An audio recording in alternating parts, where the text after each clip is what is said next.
What's up, people?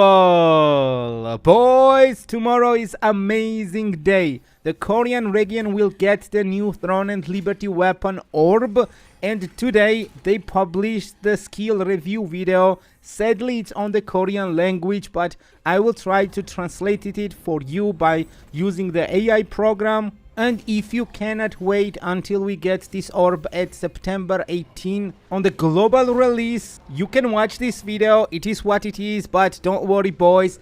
Tomorrow I will enter in a game. I will take the orb as the main weapon and I will make the full English skill reviews. I will also make the special reviews for the other weapons combinations like an orb and dagger, orb and staff, orb and wand, and the combination with the all weapons. And I will make you first impression, and I will make you some kind of the guides which weapon fits with the orb better. So once the hyper booster will comes out at the global market at September 18 this Tuesday, you will be already informed what type of the weapon is the orb and which one is the secondary weapon to make the combination with the orb. Boys, if you don't want to miss that video and if you don't want to miss the special hyper boost guidelines from the greatest Throne and Liberty player that ever lived, hit the subscribe button. Alright boys, let's start the video and let's see together how this amazing new weapon works out.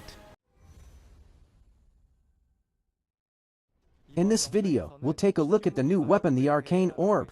The Arcane Orb is a weapon that allows you to use ranged magical skills for both offense and ally support, enabling you to design battles strategically.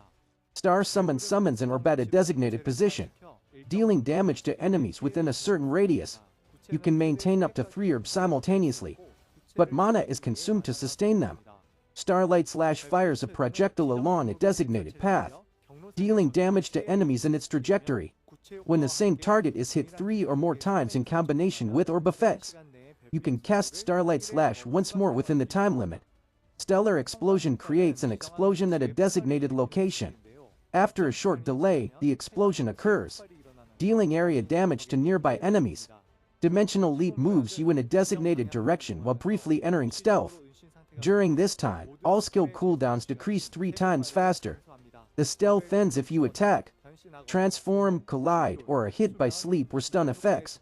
Note that this skill shares its cooldown with the dagger's cloak of stealth. Constellation Barrage launches 3 orbs at the target, dealing damage after hitting.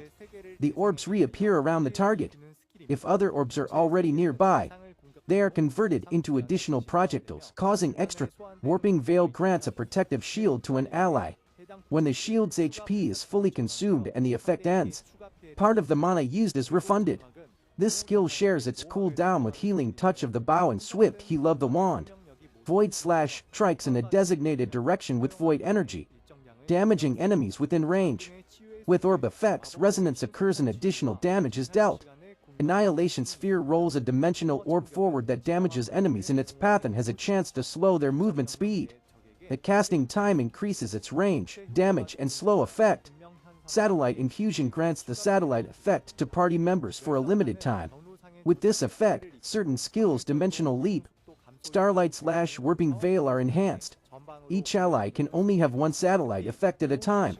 Supernova Collapse causes all orbs within range to collapse and disappear after a duration. At the locations where they vanish, Supernova Collapse zones appear, immobilizing enemies inside and then exploding to deal damage when the zones end. If multiple orbs are close together, they resonate, further empowering the collapse zone. Blessing of Recovery applies up to 5 stacks of recovery effects to an ally. When the ally takes damage, they recover HP proportional to the damage received. If the damage is blocked with defensive skills, the stacks are not consumed, but HP is still restored.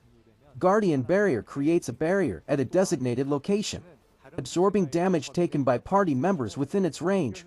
The barrier lasts for a set time and its HP scales with the caster's base damage. Passive skills activated skills take effect just by being slotted. Without needing manual use, they provide additional effects that synergize with the Arcane Orb.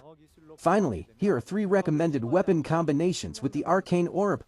Arcane or Plus Wand allows you to support allies from the rear while also attacking. Using Dimensional Leap and protective skills maximizes survivability. while orbs restrict enemy movement.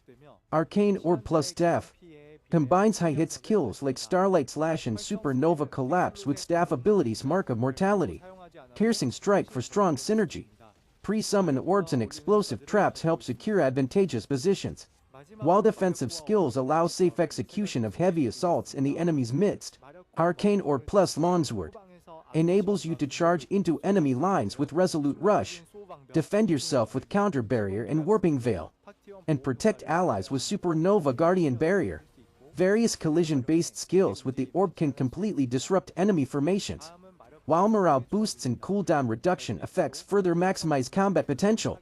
Discover the optimal combinations of the Arcane Orb with existing weapons and change the tide of battle in your favor.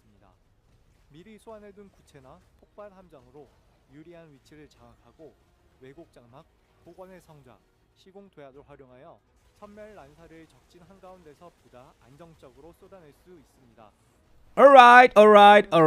I know I had exactly the same feeling that this weapon is the dope. It looks amazing. It's the tactical weapon.